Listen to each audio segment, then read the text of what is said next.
Those meetings are very strange because I come here and I'm supposed to talk.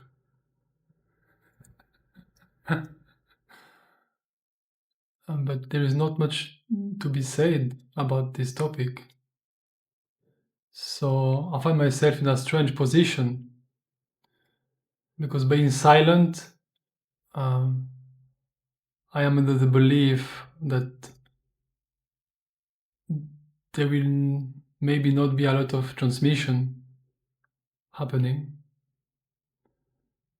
If I talk, I will most probably mislead you. So maybe the transmission will not happen.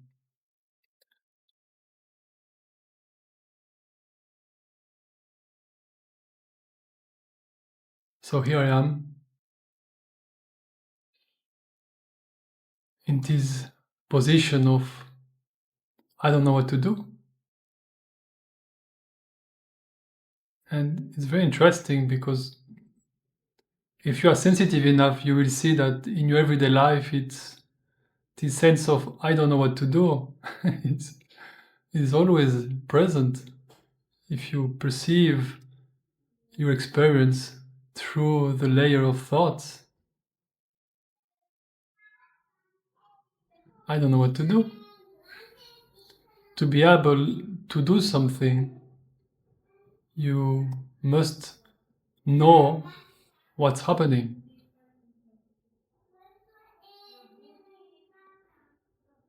So really, when you have this feeling of I don't know what to do, you are more near of the actual truth than when you have this sensation that you know what to do.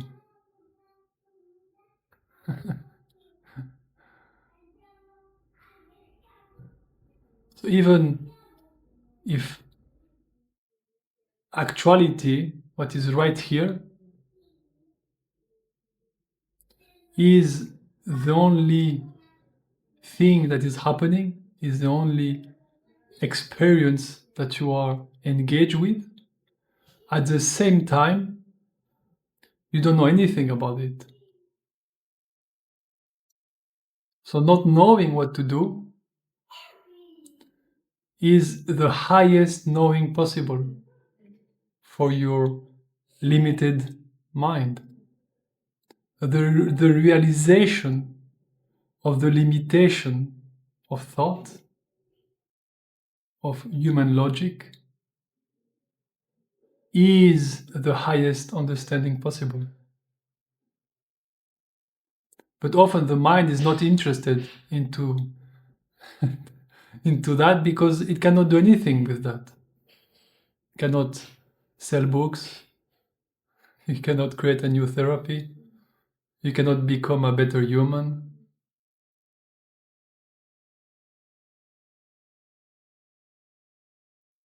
So here I am. I don't know. I don't know what is the best for you.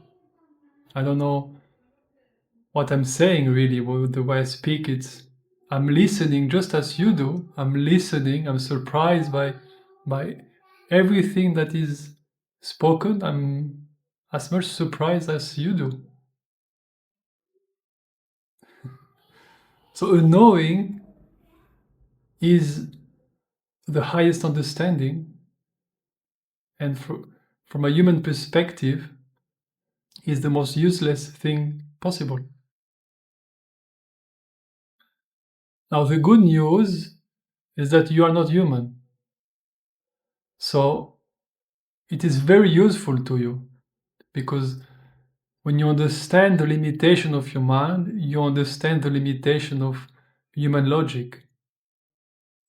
And if you can perceive the limitation of a human experience, that means that you are beyond it. You are broader. You are bigger. And from that perspective, you don't need to know anything.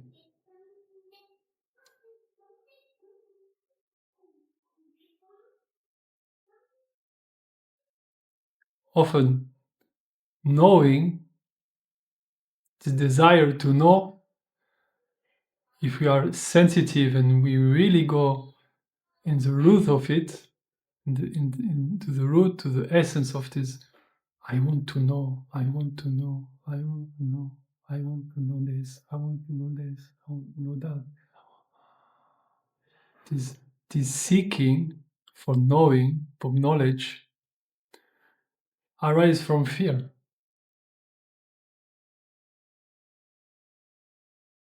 Because when you are deeply happy, deeply blissful, you don't seek to know anything. You are just enjoying, feeling safe, expanding, and experience unfold in front of you naturally, spontaneously. There is nothing to comment, nothing to think about. Everything unfold naturally.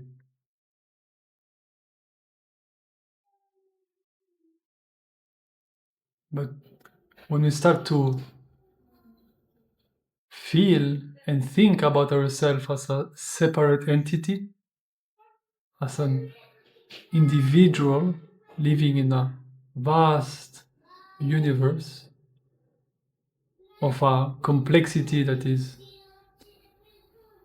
ungraspable, then fear starts to arise. And from fear, I want to understand because I want to control.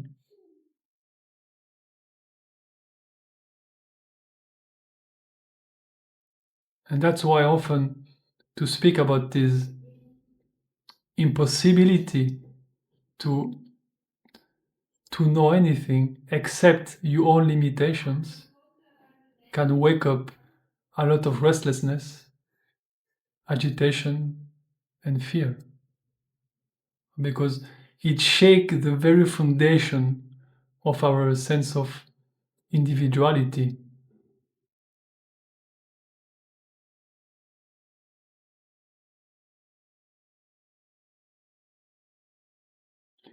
So it's a very tricky position to be here, to speak,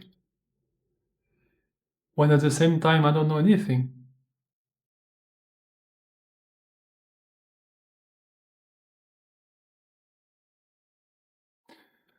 The good news is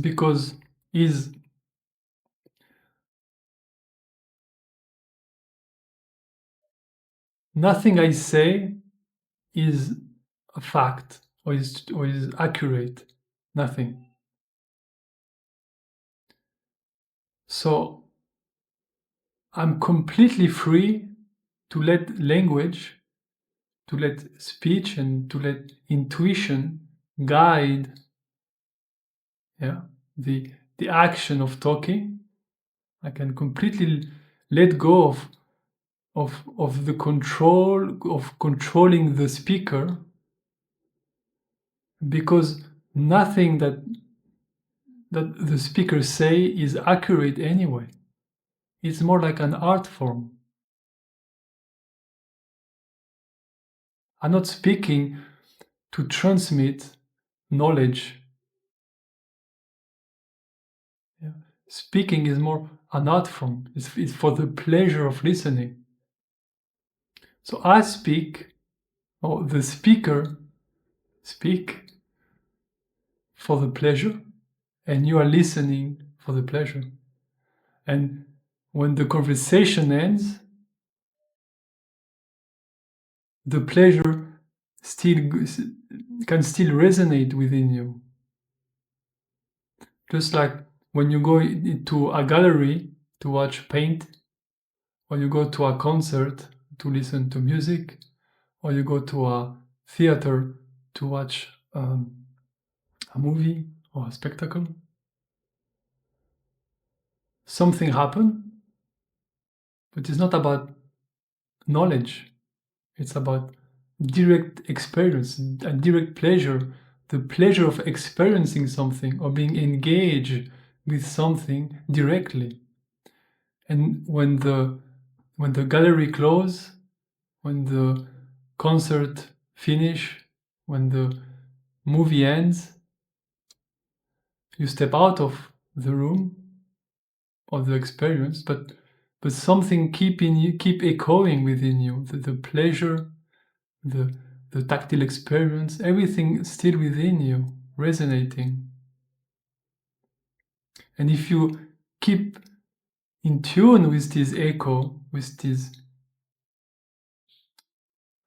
experience unfolding within you, you will forget about the art, you will forget about the pain, you will forget about the music, the story of the movie. The memory will just vanish, and it will simply state this this textural experience unfolding, unfolding, unfolding. What is that? I don't know. But it is here. And when you see that this experience unfold into infinity, there is no end to the wave of the unfoldment. There is like everything unfolds seemingly forever and endlessly, without end, without border. And there is this magic of you feel something that appear,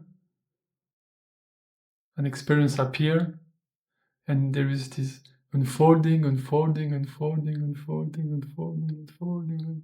And the more sensitivity you have, the more far away it seems to expand. But as it is vanishing, there is already something new present. Just like you never catch the end of a wave. The end of a wave on the beach is already the beginning of the new one. And that's the endless unfolding of experience. And there is nothing to know there. What's happening right now, you know it because you are directly engaged with it. So in that sense, of course, you know reality. Of course, you know your experience. But there is nothing to know from a human perspective, from a human mind, from a human logic. Like it will never make sense, but it doesn't need to because it is right here. In that sense, you don't know anything. But the only thing that you know and that you are engaged with is experience, and it's right here unfolding constantly.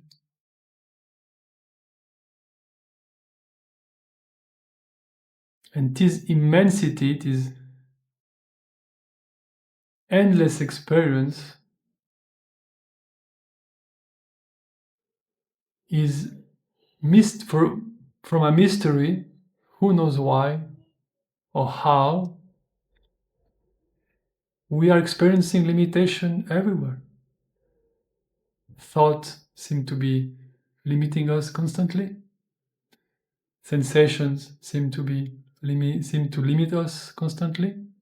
Our perceptions, sight and sound, seem to put us in the center of the universe constantly, creating limitation. So how it's possible that experience is unlimited and eternal? There is no time and no space into it. At the same time, I experience time and space everywhere.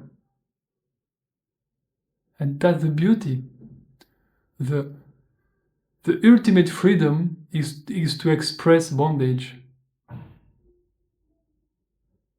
So bondage, limitation and separation is not the real issue because they are not actual fact.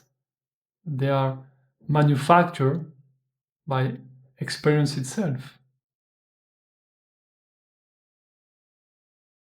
That's why I speak often about sensitivity.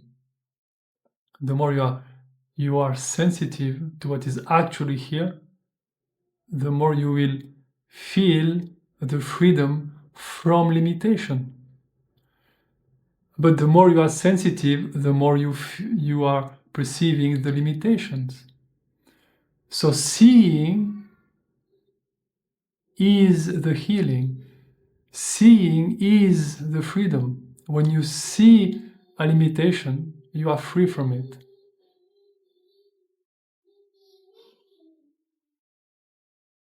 And there is no need to know anything.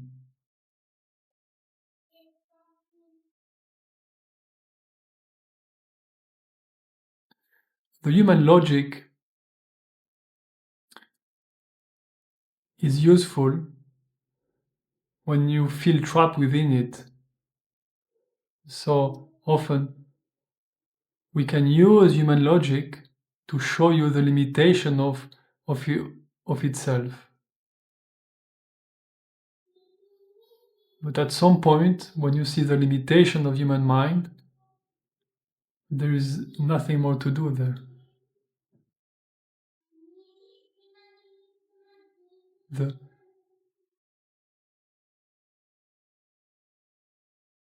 the perception is always limited. The body is always limited. The mind is always limited. But the three of them, yeah, sensing, perceiving, and thinking, are appearing within you, within your own experience, and experience and your own being are completely free from any limitations.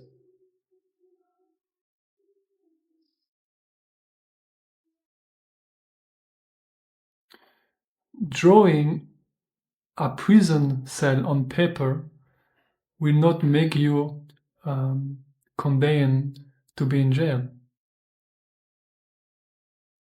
Just as experience can express limitation, but that does not mean that you are in jail, that you are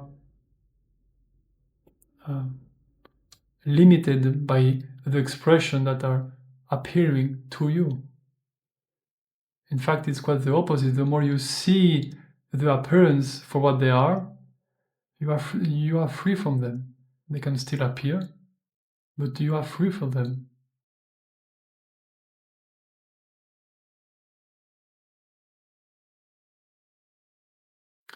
So I hope you get nothing from this meeting. I hope, in fact, quite the contrary. I hope that you will lose everything from it. Often I feel that those meetings are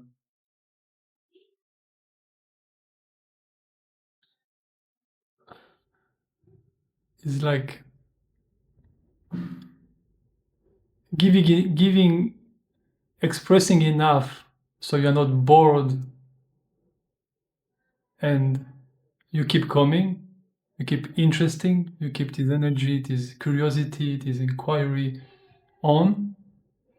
At the same time, not giving too much, otherwise you will start to believe that you know something. And you will end the curiosity. You will end the inquiry. You will end the sensitivity. Because when you know something, you stop to be sensitive to it. I know my flat. I know where I live. So there's nothing to see there.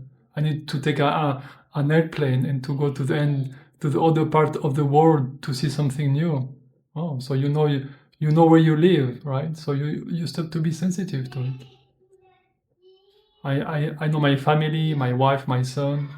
So therefore, I don't need to pay attention to them because I know them. So there's nothing happening there. So I need a new wife, a new son, a new friends, a new family, or whatever. And the same, this is very superficial. What is more interesting in, I know this body, so I don't need to pay attention to it. And you're becoming insensitive to your own body, to your own sensations. And to feel something, you need drugs, you need overwhelming situations and contact to feel something. I know my mind, so there's nothing there. Oh yeah. So if you know your mind, you stop paying attention to your own thoughts, to what's happening. Or I know perception. I've seen everything already. I've heard everything. So you stop paying attention to it, and that's how sensitivity start to seemingly disappear, because we believe we know, and when we know something, this thing is dead to us, completely dead. But if I don't know anything, that's interesting. When I woke up in the morning and there is a woman on my side, and I don't know who is this person. I have no idea. I have a memory of it, but I don't know. When you meet your parents and who are those old people there? And I feel I'm connected to them, but who are them? I don't know who they are. What is this street that I go to work every day, right? Often it's like a zombie, right? We just kind of skip completely the path. Because we know the path, right? So there's nothing there to see.